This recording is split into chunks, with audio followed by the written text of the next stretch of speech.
Okay, CEO founders, everybody wants to eventually sell their business, right? That's sort of your goal, especially for a lot of you boomers who are, you want to retire, and even Gen Xers. You're looking to sell that business because, that's a lot of times all of your equity, or a lot of your equity is in that business, and you want to find a way to retire. But oftentimes you look at that final amount and you don't know if you can retire on it, right?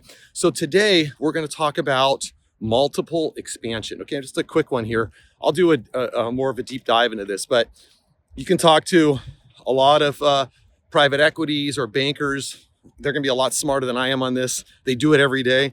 I'm going to give it to you more from the CEO founder perspective, because they're all spreadsheet jockeys. They're Excel whizzes, but they don't run a business. You run a business. So it is a little different to think about it from your perspective and what's actually achievable. It's really easy to just say, well, you got to do X, Y, and Z, and now you're going to be on this level. So let's talk about multiple expansion. And what I mean by that is, you have your business.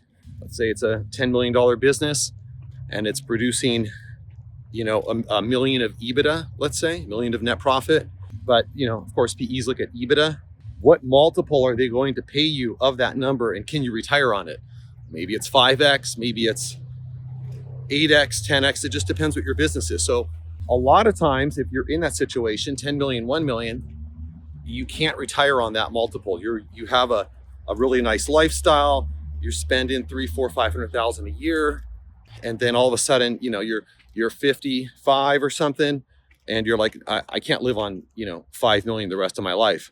So that's very, very common. So what do you do in that? I mean, there's a lot. So first of all, there's a lot of things you're going to have to do to your business to get it to, higher EBITDA and make it more attractive for buyers. But let's just talk about the way that the buyers are looking at it and what you can quickly affect. Okay. So the first thing is, if you're 1 million, you're 10% EBITDA, right? If you're 1 million net profit or EBITDA, you're 10%. And in a lot of areas, you'll get multiple expansion as you go up. So if on that same $10 million business, you made 1.5 million, now you're at 15%. And that alone could give you what's called multiple expansion, meaning you were selling at 5x and now you're all of a sudden at 6x. So you're not just making more because of a multiple against 1.5 versus 1, but you actually have expansion on that multiple. This is a super important thing to think about. And certain other things you can do to your business are going to increase that. Do you have recurring revenue? Is there a way, if you say you're 50 and you have more time to plan on your exit, can you build some recurring revenue into the business? Is that a certain part of the stream?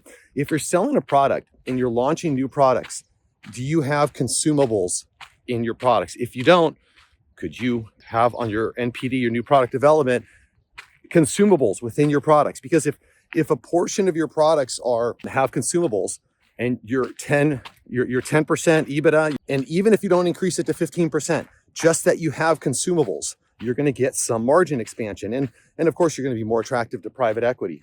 So, and there's many other ways to do this. We can go into a long video, but I don't want to hold my phone up here forever. But there's a lot of things that are in your control. You don't have to create a new business. You can just do business differently. Now, the obvious thing is, if you're 1 million, private equity is not going to be super excited about that buy. You're going to be maybe rolled up by other companies. So the other thing is, get into private equity now is dipping into the $3 million level. So, see, can you get up to 3 million and preferably up to 5 million EBITDA with your business? That's a whole different discussion, but we're talking about margin expansion. Another way you can do that is by de-risking your business. If you only have a couple products and that's your entire business, but you sell to all these different customers and you think you've de-risked it. You're like, well, look, I sold through all these channels. That's still risky. You've only got a couple products. So you've got to be diverse in all aspects of your business. But think about consumables for the margin expansion. If you sell a physical product, think about more of a recurring revenue model. Do you sell or could you rent your product, especially some high-end solutions. Obviously, for a lot of startups, they know this. So I'm more speaking to established businesses that are used to their business model, and it's a little bit foreign or more difficult for them to change this model up. But you can do it on the new product launches. Hope this was helpful on margin expansion. Just gives you something to think about. You could, just add it around the edges, like I said, just for new products, and make that a component. And even if it's not a wild success, it can diversify your business and get you thinking differently about new product development or just even about business strategy. So have a great day. Hope this was helpful.